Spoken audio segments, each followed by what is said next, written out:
Miss Marple knew trouble had found the village long before anyone dared to say it aloud. Welcome to the Velvet Murmurs, where every whisper hides a secret. I'm so glad you joined us for today's mystery. Before we begin, tell us in the comments where you are tuning in from. We love hearing from mystery lovers from all over the world. Murder in the Clad Cottage. Chapter 1. The Village Whispers. The village of Ashcombe was one of those gentle English places that appeared untouched by time, where hedgerows curved softly along narrow lanes, church bells chimed with dependable regularity, and each cottage kept its roses in respectable bloom. It was, in short, the sort of village where nothing dreadful was ever supposed to happen. But Miss Marple, with her lifelong understanding of human nature, knew better than to trust appearances. She arrived on a pale autumn afternoon, her small valise in hand, to stay a fortnight with her old school friend, Mrs. Agatha Penbury. The air carried the faint chill of the coming season, and the gold-tipped leaves swirled gently across Ashcombe Lane as she walked from the little railway halt to Penbury Cottage. Mrs. Penbury welcomed her with open arms and a warmth that had not diminished with age. "My dear Jane, at last. Come in, come in. I've put your room near the window, the one with the view of the orchard." Miss Marple smiled. How lovely, and how very kind. Inside, Penbury Cottage was just as she remembered it, a comforting jumble of old photographs, polished copper kettles, and soft rugs that had been walked upon by generations of kindly visitors. Yet something in the air felt strange, not in the house itself, but in the village beyond its windows. It was not a single sound or sight, but a subtle undercurrent, a tension one could sense without quite identifying. Miss Marple had always been sensitive to such things. Her first clue came not from a dramatic declaration, but from the hesitant way Mrs. Penbury poured the tea. "You'll notice, Jane," she said, adjusting the teapot on the tray, "that Ashcombe is quite changed since last you visited." "Oh." Miss Marple lifted her brows gently. "Changed in what way?" It's nothing one can point to exactly," Mrs. Penbury said, stirring her cup with a distracted hand. "But the villagers have been uneasy of late, whispering more than usual, and it all seems to centre around the Ellingford family." Miss Marple paused her knitting, which she had taken out almost immediately upon arrival. "The Ellingfords? I don't believe I've heard of them." "No, they came after your last visit. Leonard Ellingford and his wife Maria, they've a rose-clad cottage near the end of the lane. It looks quite idyllic from the outside, but—" Mrs. Penbury hesitated, lowering her voice instinctively, even though the windows were firmly shut. "There is something not entirely right about that household." Miss Marple resumed her knitting with a thoughtful click of the needles. "Really? Do tell." "Well," Mrs. Penbury said, leaning forward, "Maria Ellingford is a dear girl, very sweet, very gentle. She's only been in England a few years. Foreign, you know, though one must not judge on that account." She paused. "But she has looked dreadfully downcast of late, quite worn. And the children, well, they seem tense, poor mites." Miss Marple nodded slowly. She knew too well that in quiet villages the most distressing things were seldom shouted. They were whispered. "And her husband?" Miss Marple asked. Mrs. Penbury pursed her lips. "Leonard Ellingford is respectable enough in public, civil, polite, the sort one sees at church, though never lingers for conversations afterward. But I cannot help feeling that there is a sharpness in him." She sighed. "I wish I could say more, Jane, but in villages we often sense things long before we understand them." Miss Marple folded her knitting calmly. "Human nature is much the same everywhere, Agatha. The patterns change very little. A house that looks too peaceful often hides the storm inside." Mrs. Penbury gave a small shiver. "It's Maria who worries me most. People have noticed bruises now and then, small ones, but difficult to ignore. And she grows thinner each month." Miss Marple said nothing for a moment. Her gentle blue eyes clouded with quiet concern. She had seen too many young women who hid their troubles behind polite smiles and carefully arranged sleeves. "And of course," Mrs. Pembury added, "people whisper that the marriage is not as harmonious as it appears, but you know how villagers are, one mustn't assume." "No, indeed," Miss Marple murmured, "but one may observe." The following morning, Miss Marple went for a walk along Ashcombe Lane, ostensibly to admire the turning leaves and the late-blooming chrysanthemums. In truth, she was quietly taking stock of the village and the people who lived within it. Ashcombe was the sort of place where small details spoke volumes. The baker's wife closed her shop door more quickly than usual when two villagers approached. A postman paused uncertainly before entering the rose-clad cottage to deliver the morning letters, and an elderly gentleman watering his garden nodded at Miss Marple but cast a troubled glance toward the Ellingfords' home. It did not take long for Miss Marple to begin forming her impressions.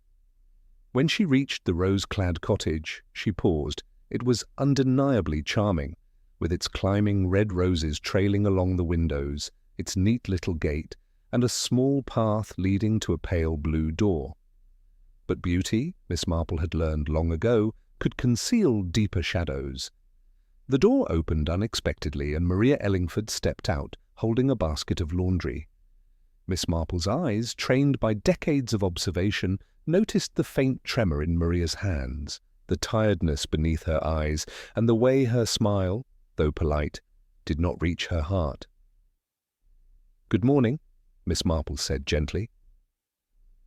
"Oh, good morning," Maria replied in a soft, accented voice. She clutched the basket as though it were a shield. "Are you visiting someone here?" "Yes, indeed. Mrs. Pembury is an old friend." Miss Marple offered a warm smile. "It is a lovely village."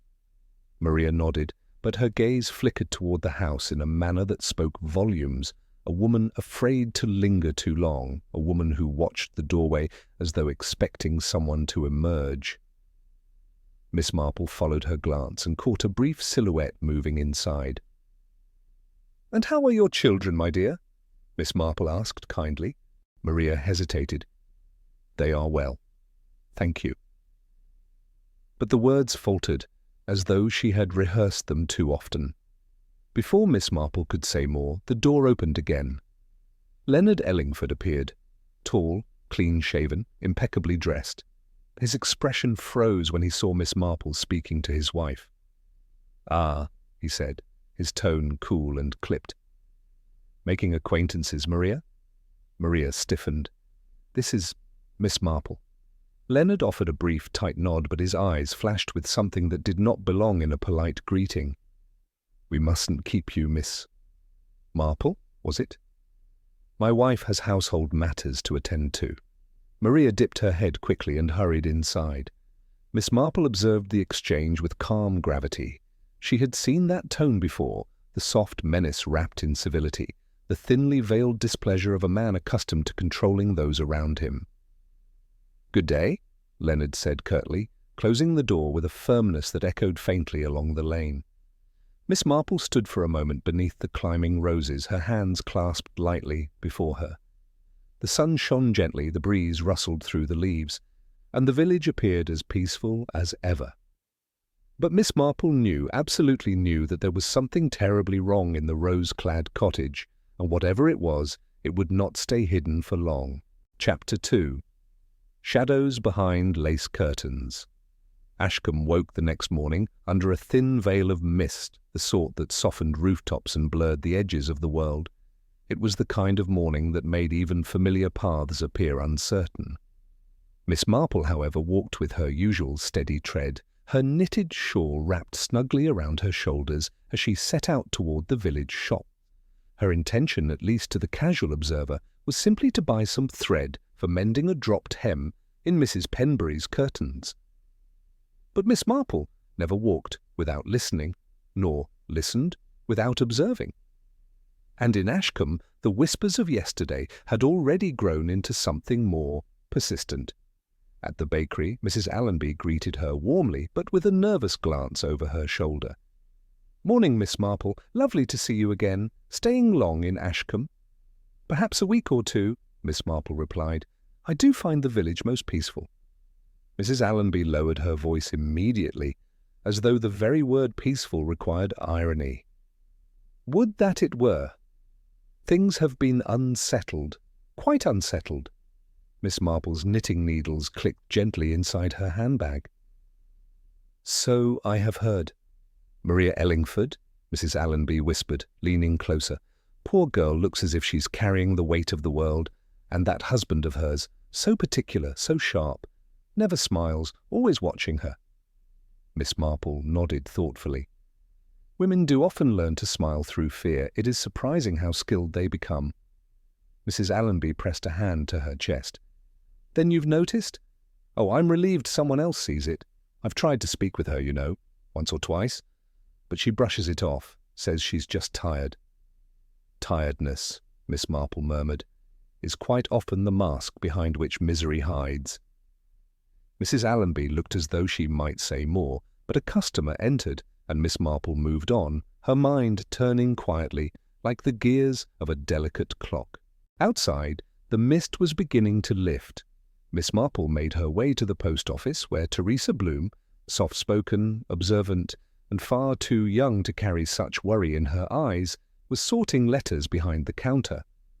"Oh, Miss Marple," Teresa said, setting aside a stack of envelopes. "Mrs. Penbury told me you'd arrived. It's always nice when you visit." Miss Marple smiled warmly. "And it is always nice to see you, my dear, though I fear the villagers seem quite troubled of late." Teresa bit her lip, hesitating. Then she spoke in a low voice. "It's Maria, isn't it? You've noticed something wrong." "I have noticed," Miss Marple said gently, "that she behaves like a woman who listens for footsteps even when none are approaching." Teresa looked as though she might cry. "I've tried to help her. I truly have. She talks to me sometimes, when she's posting a letter or buying a stamp. Last week, she told me she wished she could leave this place." "Did she say why?" "No." Teresa shook her head, but she said it softly, like she was afraid someone might hear. And once she leaned across the counter and whispered that she wished she could go home. "Back to her family abroad?" "Yes, but she said she couldn't." "She said Leonard would take the children if she tried?" Miss Marple folded her hands calmly. "Fear can make a prison of even the loveliest cottage." Teresa nodded miserably. "Yesterday the children came in with her. They looked frightened, Miss Marple, not mischievous, not shy, frightened. The littlest one kept glancing at the door, as if expecting his father to appear." Miss Marple absorbed this in silence. "Children," she always said, "cannot conceal the truth the way adults can. Their faces betray what their words cannot express." "And you?" Miss Marple said gently. "Have you noticed anything else? Something that seemed out of place?" Teresa hesitated again. Then she whispered, "I saw a bruise on Maria's wrist when she passed me her change. A dark one. She pulled her sleeve down quickly." Miss Marple's mouth tightened. "I see." "And that's not all," Teresa added. "Last Sunday the vicar said he saw her standing alone by the churchyard wall, long after the service had ended. He said she looked as though she'd been crying." Miss Marple placed a comforting hand on the girl's arm. "You have done what you could, my dear. Sometimes the most important thing one can do is listen without judgment." But Teresa's next words made Miss Marple's heart sink. "She told me once, 'If anything happens to me, look after the boys.'" Miss Marple walked back toward Penbury Cottage with her thoughts carefully ordered, like pieces on a chessboard.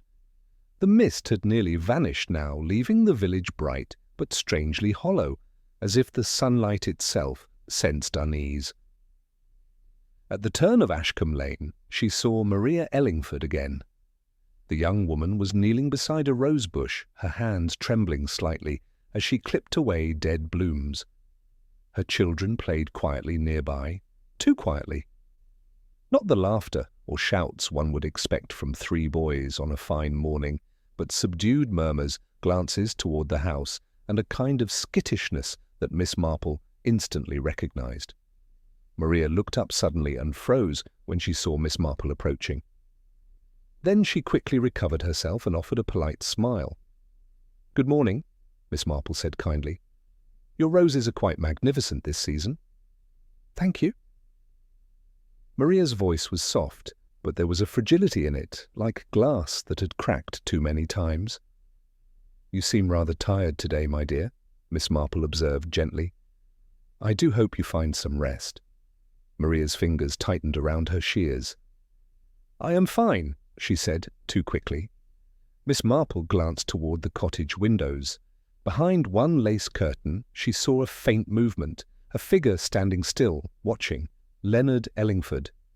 Maria's face blanched. Miss Marple bent down as though to inspect a rose petal, but lowered her voice. "If ever you need help, my dear, even in the smallest matter, you must not hesitate. I'm staying with Mrs. Penbury. You are not alone." Maria swallowed hard. Her eyes glistened with an emotion too deep to conceal. Then she whispered, so softly Miss Marple barely heard it, "Please don't speak to me when he's watching." She rose at once, gathered her children, and hurried them back toward the cottage as though the sunlight were burning her. Miss Marple remained among the roses, her expression solemn. A shadow had fallen over the rose-clad cottage, a shadow of fear, of secrets, of something brewing behind lace curtains and polite smiles. And Miss Marple, who had seen the whole tapestry of human wickedness across decades of quiet observation, knew, without question, something dreadful was coming. The village felt it, the roses felt it, and Maria Ellingford, poor frightened Maria, felt it most of all. Chapter 3. Threats, Tears, and an Unspoken Fear. The following days in Ashcombe carried a curious heaviness, as though the air itself were holding its breath. Even the birdsong seemed quieter, more tentative. Miss Marple, who had walked through countless villages in her day, recognized this hush instantly. It was the silence that precedes calamity, the stillness that settles over a place when its people feel danger but cannot yet name it.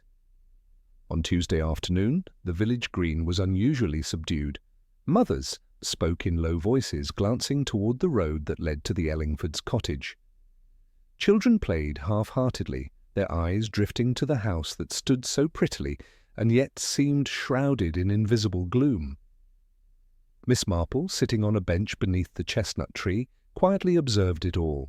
She saw Mrs. Allenby whisper to Mrs. Woodhouse with a hand pressed dramatically to her chest.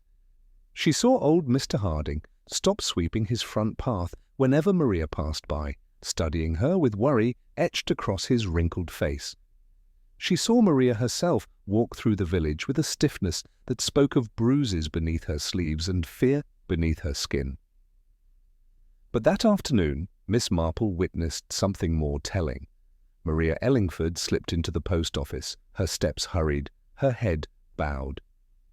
Teresa Bloom immediately ushered her to a quieter corner, her expression full of anxious sympathy. Miss Marple could not hear the words, but she did not need to. She could read Maria's trembling shoulders, the way her fingers clutched her handbag, and the way Teresa kept glancing toward the door as though expecting a storm to burst through it. A few minutes later, Maria emerged, her eyes red and glistening. Miss Marple rose from her bench. "Maria, my dear," she said softly, "you seem unwell. Come, sit for a moment."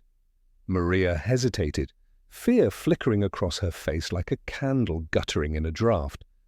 But she obeyed, lowering herself onto the bench, as if her legs could no longer steady her. "I shouldn't stay," she murmured. "I must get home before he returns." Miss Marple nodded gently. "Your husband?" Maria's breath caught. She gazed at the ground, hands twisting in her lap. "He has been angrier lately. Anything at all, sets him off." "Anger," Miss Marple said calmly, "is often the refuge of a man who has lost control of himself long before he loses control of others." Maria swallowed hard. Her voice trembled, almost breaking. "If I try to leave, he says he will take the children. He says I will never see them again." Miss Marple's heart constricted, though her face remained composed. "And do you believe he would?" Maria nodded quickly, desperately. Yes, because he has threatened it more than once. He says I am nothing without him, that the children belong to him. Miss Marple's knitting needles, resting in her bag, seemed to tremble of their own accord. "My dear," she said kindly but firmly, "no one belongs to anyone in that sense, least of all children." Maria wiped her eyes with the back of her sleeve. "I cannot leave. I want to. I dream of it. But I am trapped. If I run, he will find me. If I stay, he shouts at the boys. She broke off, covering her mouth with her hand, as though the truth were too painful to voice. Miss Marple placed a steady, gentle hand upon Maria's trembling one. "Fear is a cage, my dear, but even cages have doors if one knows where to look." But Maria shook her head helplessly. "There is no door, not for me." And then, quite suddenly, she stiffened. Her eyes darted over Miss Marple's shoulder, wide with terror. Leonard Ellingford was striding toward them. Miss Marple turned her head slowly, watching him approach with a calm, unflustered gaze. He walked with rigid purpose, his shoulders tense, his jaw clenched, his eyes fixed on Maria with a coldness that made the very air shiver. "Maria," he said sharply, "we're leaving." Later that evening, over a quiet supper at Penbury Cottage, Miss Marple listened as Mrs. Penbury detailed the village's latest murmurs. "Some say he shouts at her," Mrs. Penbury confided, pushing aside her untouched potatoes. "Last week, Mrs. Harding across the lane heard raised voices well past midnight." Miss Marple's spoon hovered thoughtfully above her soup. "Angry men rarely keep their tempers bottled up forever. They spill, sometimes quietly, sometimes with tragic consequences." Mrs. Penbury looked horrified. "Oh, Jane, surely you don't think—" "I think," Miss Marple interrupted gently, "that Maria Ellingford is a woman living on the edge of something dreadful, and that her husband is a man who believes control is his birthright."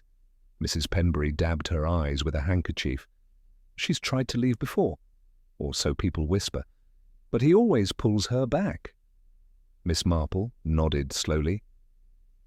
"There is a particular look in the eyes of a woman who stands at the crossroads between fear and escape. I have seen it before, Agatha, too many times." She gazed into the fire, her expression heavy with sorrow. "Men like Leonard Ellingford do not simply allow their wives to leave. And if Maria dares try again—" Her voice softened to a whisper, grave and chilling. "He may choose the most terrible way to ensure she never does." A log in the fireplace cracked sharply, sending sparks scattering. Mrs. Penbury flinched. "Jane, you frighten me." Miss Marple folded her hands, her eyes solemn and lined with decades of hard truths learned from soft voices. "My dear," she whispered, "I fear for Maria far more than I frighten you." And with those words the quiet cottage felt suddenly colder, as though the shadow stretching from the rose-clad cottage had begun to reach the rest of the village. Chapter 4. The night. No one slept. By the time Friday arrived, Ashcombe wore an uneasy stillness, as though the village itself sensed an approaching storm long before the clouds gathered. Even the air felt different, heavy, watchful, pressing its weight upon the cottages and narrow lanes. Miss Marple, sitting quietly in Mrs. Penbury's parlour that evening, could not ignore the feeling that the village was holding its breath. Outside, the wind rose gradually, brushing against the rooftops with restless sighs. A bank of dark clouds crept over the hills, swallowing the last streaks of twilight. It was the sort of night, Miss Marple thought, when people's true natures crept out of hiding, when tempers flared, fears sharpened, and the fragile boundary between safety and danger began to crack. Mrs. Penbury set down her teacup with trembling fingers. "Jane, this weather chills me. One feels unsettled." Miss Marple peered through the window. The lamps along the lane flickered, their glow distorted by swirling mist. "Storms have a way of drawing out what people try hardest to suppress," she said softly. "In households where tension festers, nights like this can be pivotal." Mrs. Penbury shivered. "Do you mean Maria?" Miss Marple did not answer. She did not need to. Around 9 o'clock, Miss Marple wrapped a shawl around her shoulders and stepped onto the porch for a breath of fresh air. The wind tugged sharply at her clothes, and the first cool drops of rain tapped against the stone path. The village lay dim and muted under the heavy sky. Yet one cottage glowed unnaturally bright through the thickening storm, the Ellingfords. Its windows were lit far more brightly than any other house along Ashcombe Lane, as though someone had lit every lamp in a fit of frantic activity. Miss Marple narrowed her eyes. Something was wrong. She could feel it, an invisible vibration in the air, a tension that gathered like static. It pulled her gaze toward that rose-clad cottage again and again. At 9:30, as the storm grew louder, Miss Marple spotted a silhouette moving rapidly across the lit windows. The figure's shadow jerked sharply, pacing back and forth with rigid, almost frantic movements. Leonard Ellingford. Miss Marple remained perfectly still, hardly daring to breathe, as Leonard's shadow paused, turned, and disappeared deeper into the house. Moments later, sound, muted at first, then sharper, a thump, silence, a muffled cry, then a second, heavier sound, something falling or being thrown. Miss Marple's pulse tightened, her fingertips curled around the railing. She leaned forward slightly, the rain darkening her shawl. Mrs. Penbury hurried beside her. "Jane, come back in. You'll catch your death in this weather." But Miss Marple did not move, her expression sharpened with deep, terrifying clarity.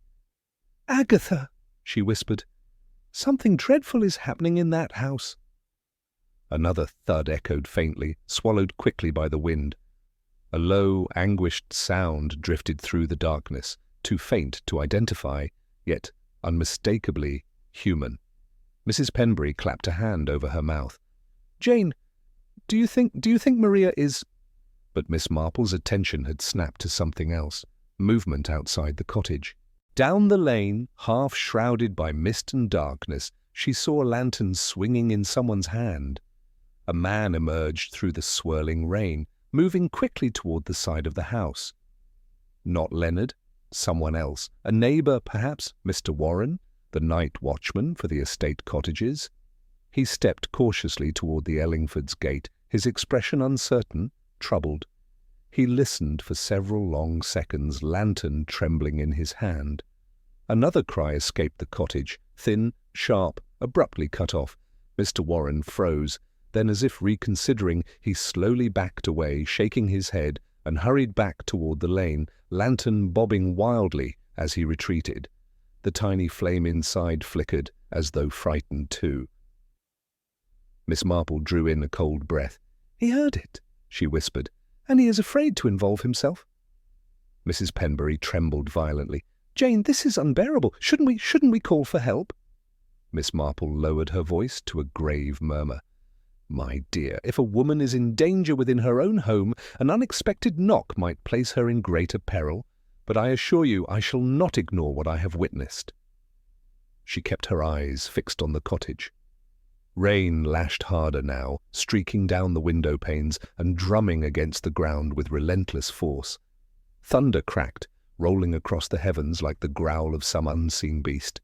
The night had become wild, merciless, and the rose-clad cottage glowed strangely from within, its warm light at odds with the violence concealed behind its walls. Then suddenly the lights went out, all of them. The cottage fell into absolute darkness. Mrs. Penbury gasped. "Jane!" "Shh!" Miss Marple breathed. Her voice was soft but tense. "Watch the window."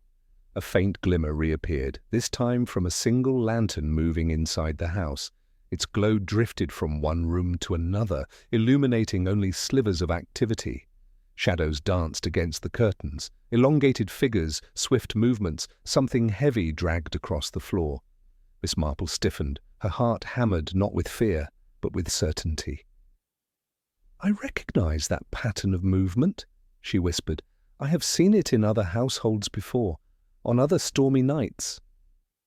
"What does it mean?" Mrs. Penbury whispered, clutching Miss Marple's arm.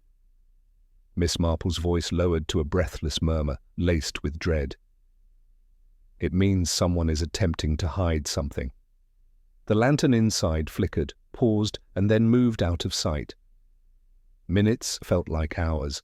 Finally, a shadow passed by the front window. The door opened. Leonard Ellingford stepped out into the storm, collar raised, hat pulled low, carrying something heavy over his shoulder. Something wrapped tightly in a large piece of canvas or fabric. He locked the door behind him. Miss Marple's breath hitched, but she remained stone still, her instincts screaming. Leonard struggled with the weight, adjusting the bundle repeatedly, his movements jerky, desperate. The rain poured down his face, making him appear ghost-like in the storm's wild glow. "Eee," Miss Marple whispered, not to Mrs. Penbury, but to the night itself. "Oh, my dear, oh, my poor Maria!" Leonard staggered toward the shed at the side of the cottage, disappearing into the darkness. For several long minutes, the village remained utterly silent, except for the wind and rain. Then Miss Marple spoke, her voice trembling but resolute. "Agatha, something terrible has happened in the rose-clad cottage tonight, and I fear it may be far worse than anyone in Ashcombe dares to imagine." The storm raged on, unrelenting. But the true storm, Miss Marple knew, had only just begun. Chapter 5. The Vanishing of Maria Ellingford. Ashcombe woke the next morning to a bright, deceptively cheerful sun. The storm had passed, leaving behind washed roofs, glistening hedges, and puddles reflecting the crisp sky. But beneath this polished surface the village felt bruised, as though something unforgivable had occurred during the night. Miss Marple rose early. She had slept little. Her mind had replayed every shadow, every movement, every muffled sound from the rose-clad cottage. The vivid image of Leonard Ellingford staggering through the rain with that heavy, wrapped bundle haunted her thoughts like a warning bell that refused to quiet. Mrs. Penbury met her at the breakfast table, her face pale and worried. "Jane, what do we do? Do we speak to someone? Should we tell the constable?" Miss Marple folded her napkin with precise, deliberate fingers. "My dear, we shall certainly speak to someone, but first we must observe carefully. What is done in panic is rarely wise." She sipped her tea, her eyes distant. "Let us walk past the cottage this morning, quietly. We must see how matters stand." Mrs. Penbury nodded nervously. As they stepped onto Ashcombe Lane, the village felt unusually hushed. Even the usual morning chatter seemed muted, as though neighbours sensed a shift beneath their feet. And then they saw him. Leonard Ellingford stood outside his cottage, sweeping the front step with brisk, determined strokes. His hair was neatly combed, his collar pressed, his expression composed, almost cheerful, too cheerful. His appearance was immaculate, but there lingered a faint stiffness in his movements, as if he had not slept at all. Miss Marple exchanged a subtle glance with Mrs. Penbury. "Good morning," Leonard called brightly, swinging the broom with forced enthusiasm. "Lovely day after that dreadful storm, isn't it?" Miss Marple smiled politely. "Indeed, Mr. Ellingford. Though I dare say the weather was quite dramatic last night." Leonard laughed, a brittle, rehearsed sound. "Oh yes, quite dramatic. My wife hardly slept a wink. Poor Maria, storms frighten her." Miss Marple's eyes sharpened. "Oh, and is she resting now?" A tiny, almost imperceptible hesitation flickered across Leonard's face. "Resting? Yes, she's not feeling well today. She's gone, visiting a friend, left very early." Mrs. Penbury frowned. "Visiting? At this hour?" Leonard's smile tightened, like a rope being pulled too hard. "She needed air, fresh air. You know how women are with their moods." Miss Marple tilted her head slightly. "And the children?" "At home with me," Leonard said stiffly. "As they should be." Miss Marple noted everything. His rushed speech, his restless hands, the faint scrape on his wrist, the dark smudge on his cuff. "Would you like us to call later?" she asked gently. Leonard gripped the broom so tightly his knuckles whitened. "There's no need. She'll be back this afternoon. Or tomorrow. She simply needed space." Miss Marple's expression remained serene, but her mind churned. Maria Ellingford would never leave her children, not for a morning, not for a day, certainly not without telling anyone at all. Mrs. Penbury blurted anxiously, "But Maria never mentioned a trip." Leonard's voice snapped like a whip. She needed space. The broom struck the ground with jarring force. For a long moment, no one moved. Then Miss Marple smiled kindly as though nothing had happened. "Of course, we do hope she feels better soon." Yes, thank you." Leonard disappeared inside, shutting the door with a decisive thud. Mrs. Penbury exhaled shakily. "Jane, that was not normal. That man was on edge, terribly so." Miss Marple nodded.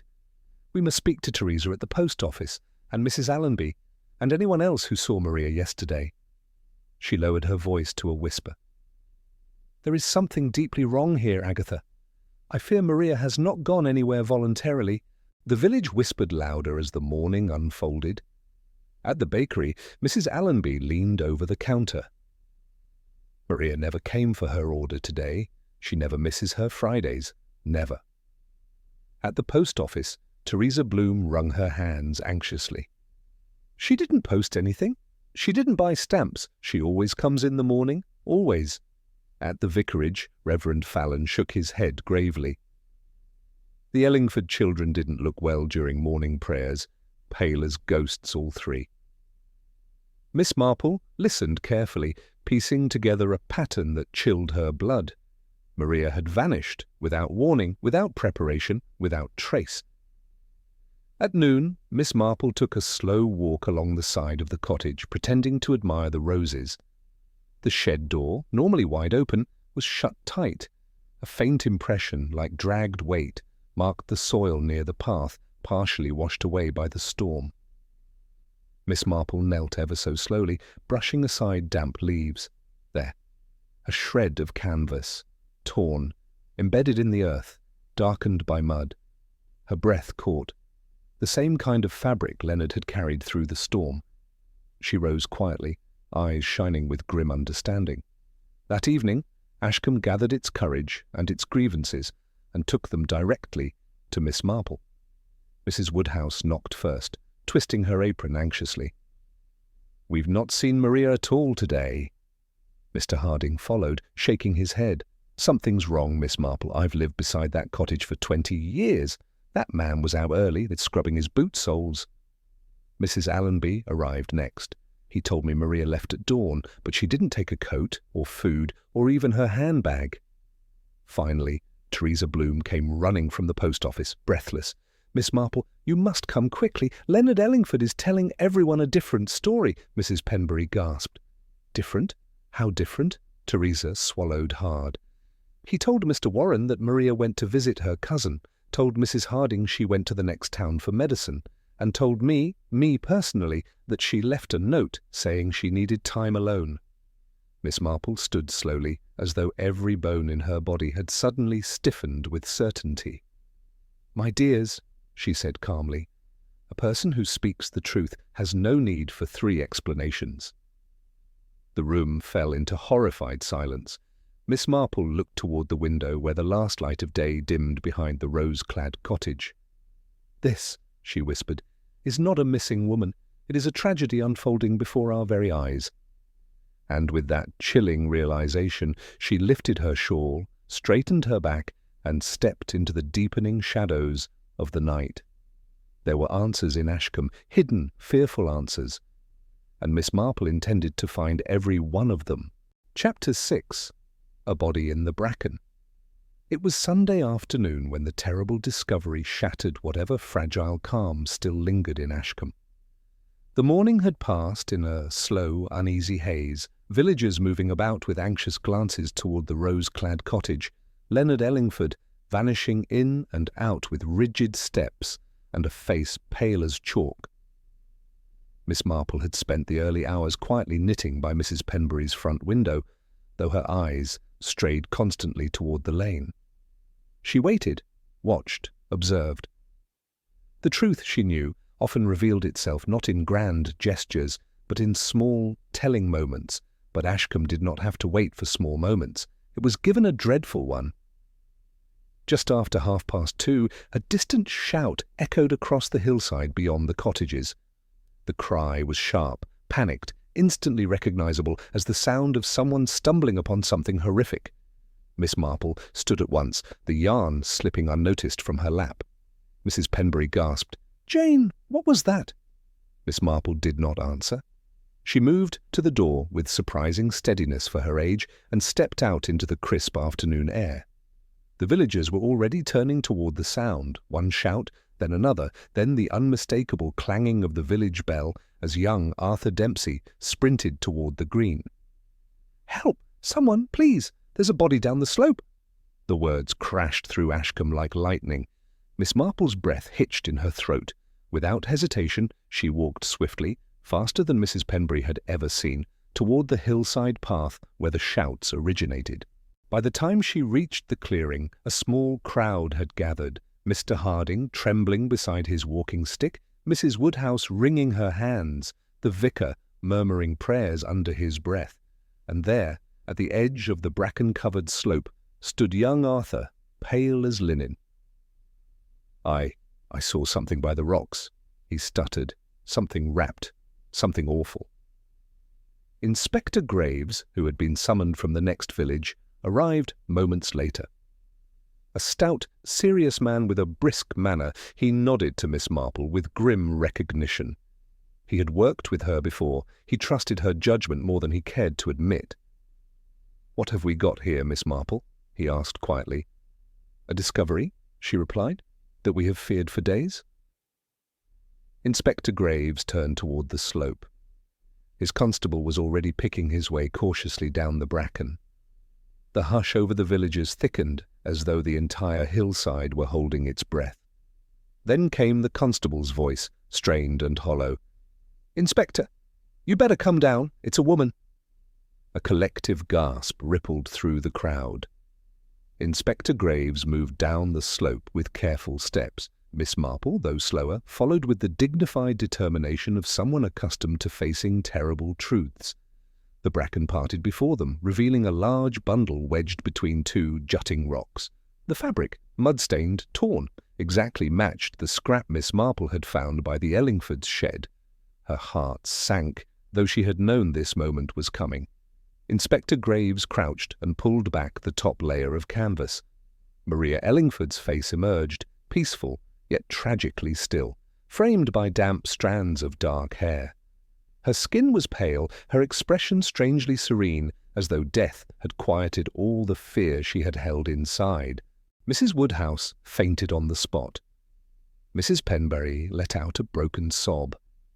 And Miss Marple stood utterly still, the wind brushing her silver hair as her eyes filled with sorrow. "Oh, my poor girl," she whispered, "you deserve protection, not this." Inspector Graves straightened, jaw tight. "This is murder, no doubt about it." Miss Marple nodded slowly. "Yes, a deliberate act, carefully planned, carefully concealed." Graves looked at her sharply. "Then we'd best start asking questions." "Indeed," Miss Marple murmured, her gaze drifting toward the village below. "But I dare say the answers will lie in places people least expect." Word of Maria's death spread through Ashcombe like wildfire. By evening, the village had gathered in frightened clusters, voices hushed, hands trembling, suspicion churning like a rising tide. "He said she'd gone visiting. Liar!" Mrs. Allonby cried, pounding her fist upon her counter. "He scrubbed his boots all morning," Mr. Harding exclaimed to anyone who would listen. "He told me she needed space. Space!" Teresa Bloom sobbed, burying her face in her hands.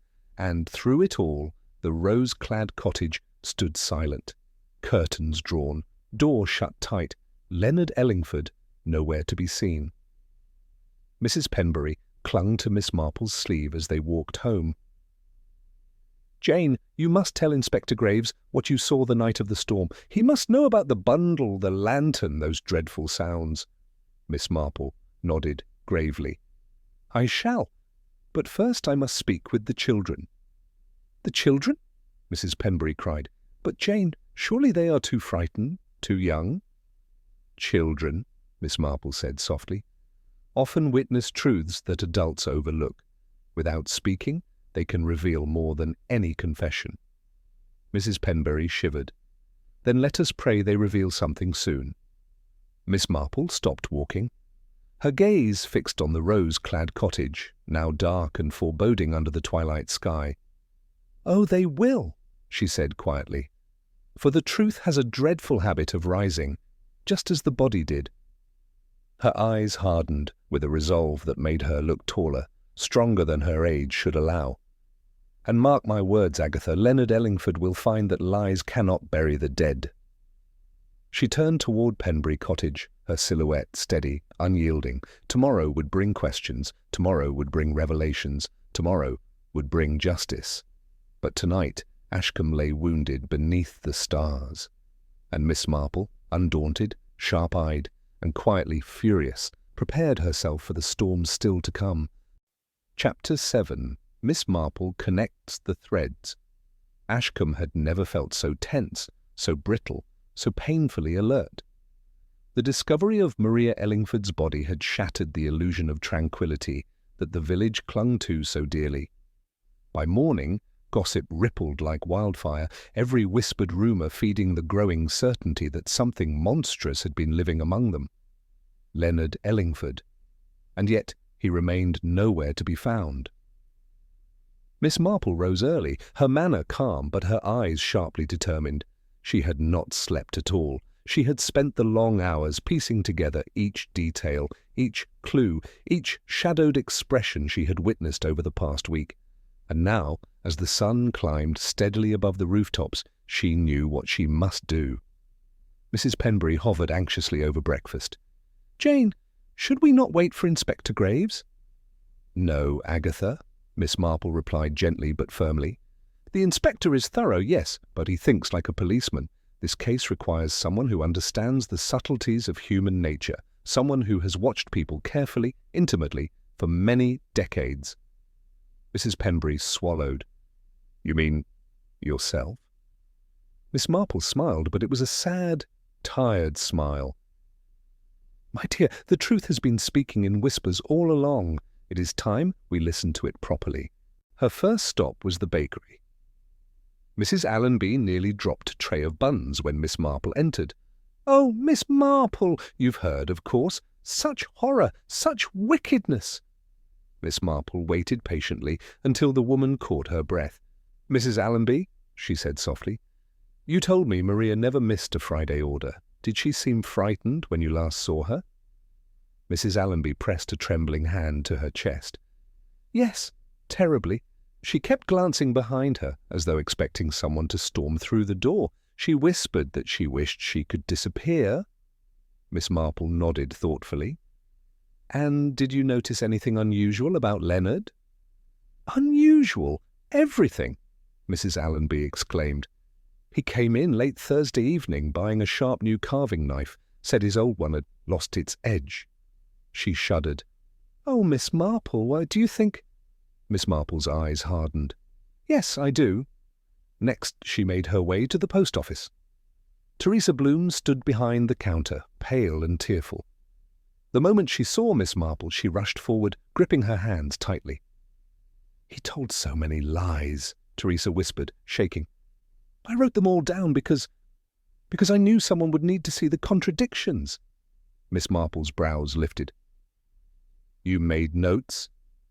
Teresa nodded quickly and fetched a small notepad from beneath the counter. Written in trembling handwriting were Leonard's 3 explanations. 1, she went to visit her cousin. 2, she needed medicine from the next town. 3, she left a note saying she needed space. Miss Marple scanned the page slowly, her expression unreadably calm. A man who speaks truth does not require variety in his answers. Teresa swallowed. "And he looked terrified when he said them, as though he was inventing the story while he spoke." Miss Marple placed a gentle hand on her shoulder. "You have been very helpful, my dear, very helpful indeed." Her next stop was the vicarage. Reverend Fallon greeted her with weary eyes. "Miss Marple, dreadful events, dreadful." "Yes," she agreed softly. I must ask, did you notice anything peculiar about the Ellingford children recently?" The vicar hesitated, then nodded slowly. "The boys have been withdrawn, jumpy, as though bracing themselves for a blow." His face tightened. "Last Sunday the eldest flinched when Leonard placed a hand on his shoulder." Miss Marple closed her eyes briefly. "Children do not lie with their bodies, Reverend. They speak truth without words."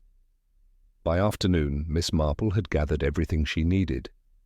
Now came the hardest visit. The rose-clad cottage. She and Mrs. Penbury walked down Ashcombe Lane in eerie silence, the cottage looming ahead like a haunted relic. The windows were still shuttered tight, the curtains drawn, the roses trembling in the breeze. Miss Marple knocked firmly. No answer. She knocked again, louder this time. Still nothing. But then, very softly, they heard footsteps inside. Small, hesitant footsteps. The door creaked open a fraction, revealing the frightened eyes of the eldest Ellingford boy. Miss Marple crouched slightly so she was eye level with him. "Hello, my dear," she said kindly. "I know this is a difficult time, but I must ask you something very important." The boy's lip trembled. "Papa says we must not talk." Miss Marple lowered her voice. "I understand, but your mamma would want you to be safe, and sometimes the only way to be safe is to speak." The child hesitated, torn between fear and the desperate need to unburden himself. Finally, he whispered, "Papa was angry, very angry. Mamma cried. She told him she was going to leave. She packed a bag." He swallowed hard, tears filling his eyes. "But Papa, he stopped her." Miss Marple's heart clenched. "How?" she asked gently. The boy looked down. "He pushed her," he whispered. "She fell. Then he told us to go to our room. He locked us in. We heard something heavy." His voice broke. "Mamma didn't scream. She only said, 'Please,' then nothing." Mrs. Penbury covered her mouth with trembling hands. Miss Marple steadied her voice, though her eyes glistened. "And after that, what did your papa do?" "He dragged something down the hallway," the boy whispered. We could hear it on the stairs. Then the door slammed. Papa didn't come back until morning. He told us Mama had left us. Miss Marple breathed in sharply. There it was. The truth, raw, agonizing, undeniable. Miss Marple rose slowly, her expression sorrowful but resolute. She turned to Mrs. Penbury. "Agatha," she said softly, "go fetch Inspector Graves immediately. Tell him he must come at once." Mrs. Penbury hurried away, heart pounding. Miss Marple remained there, standing steadfastly before the rose-clad cottage as the wind brushed past her, and the roses swayed like grieving witnesses. When the inspector arrived minutes later, Miss Marple met him with steady eyes. "Inspector Graves," she said calmly but firmly, "I now understand the entire pattern, the lies, the fear, the storm, the bundle, the dragging sound, the contradictions, and the children's testimony." Graves nodded, jaw tight. "Then tell me plainly, Miss Marple, what happened?" She inhaled slowly, her voice low but unmistakably strong. "Leonard Ellingford killed his wife because she dared to leave him. He struck her during the storm, concealed her body in canvas, and dragged her out under cover of darkness. He dumped her in the bracken and returned to fabricate 3 different stories. His children witnessed the aftermath. His lies betray panic, not innocence, and the evidence aligns perfectly with his actions." Inspector Graves stared in solemn silence. Miss Marple lifted her chin. "Find him," she said softly, "before he flees, before he does anything more desperate." Graves nodded once, firmly, decisively, and turned to his constables. "Search every road leading out of Ashcombe. Block the railway. Notify every village within 10 miles. Leonard Ellingford must be found immediately." Miss Marple stepped back, her eyes drifting to the rose-clad cottage one last time. "Oh, Maria," she whispered, "you carried your fear in silence, but your truth has spoken loudly today." The wind rustled through the roses, soft, mournful, like a sigh from the earth itself. Ashcombe braced itself. Justice was coming. Chapter 8. Justice comes to Ashcombe. The night air in Ashcombe felt unusually sharp, as though the village itself sensed the approaching reckoning. By dusk, constables had fanned out across the fields, lanes and woodland paths. Lanterns bobbed in the dark like restless fireflies, and the usually peaceful valley hummed with a tense urgency. Miss Marple stood at the edge of Ashcombe Green, her shawl wrapped tightly around her shoulders. She watched the search parties disperse, her keen eyes sweeping the shadows with calm precision. "Jane," Inspector Graves said as he approached, breath misting in the cold air, "if Leonard Ellingford truly intends to flee, he'll have a head start. He could be anywhere by now." Miss Marple shook her head gently. "No, he won't have gone far. Men like Leonard rarely do. Their confidence traps them. Their own arrogance convinces them that they can hide in the very places they once controlled." Graves frowned. "Where then?" Miss Marple turned her gaze toward the dark silhouette of the rose-clad cottage, now eerily quiet under the moonlight. "He will return," she whispered. "He must. That house is his kingdom, and his curse." Her prediction proved chillingly accurate. Just past 11, a rustling sound emerged behind the cottage. A shadow slipped from the hedgerow, hunched, frantic, muttering to itself. Leonard Ellingford moved with the desperate jerks of a hunted animal, wiping sweat from his brow with trembling hands. He crept toward the back door, glancing repeatedly over his shoulder. Inside the cottage, a single candle flickered in the window. Light danced across the walls as though welcoming him home. Miss Marple's voice drifted from the darkness, calm and steady. "Running away is dreadfully exhausting, isn't it, Mr. Ellingford?" Leonard froze, his entire body jolting violently. He turned mechanically toward the small figure standing near the rose trellis. Miss Marple's face was half illuminated by the candlelight, her expression sorrowful rather than accusing. Leonard tried to speak, but his voice cracked. I didn't. Jana, you don't understand." "Oh, but I do." Her tone was soft, yet mercilessly clear. "Your wife planned to leave you. You could not bear the loss of your control. She had endured so much, so quietly, so bravely, but even the most fearful of women finds courage when her children are at risk." Leonard took a trembling step backward. "This wasn't meant to happen." Miss Marple's eyes narrowed. "You meant to stop her, you meant to frighten her, but violence, once begun, has a dreadful habit of ending where one never intended." Lantern beams suddenly swept across the garden. Inspector Graves and 2 constables emerged from the lane, boots crunching sharply over the gravel. Leonard's eyes darted wildly. He spun to run, but Graves's voice thundered through the garden. "Leonard Ellingford, stop where you are." Leonard stumbled, slipped on the dew-soaked path, and collapsed at the foot of the rose bushes. The constables seized him, twisting his arms behind him as he thrashed and choked on his own sobs. Miss Marple watched without flinching. Graves stepped forward. "Leonard Ellingford, you are under arrest for the murder of your wife, Maria Ellingford." Leonard finally shattered. "I loved her," he cried, struggling against the constable's grip. "I loved her. She shouldn't have tried to take my sons. She shouldn't—" Miss Marple's voice cut through his outcry like a blade. "Love does not bruise, Mr. Ellingford. Love does not terrify. Love does not silence." Her eyes glistened, the weight of countless human tragedies reflected in their depth. "What you felt was possession, and possession has nothing to do with love."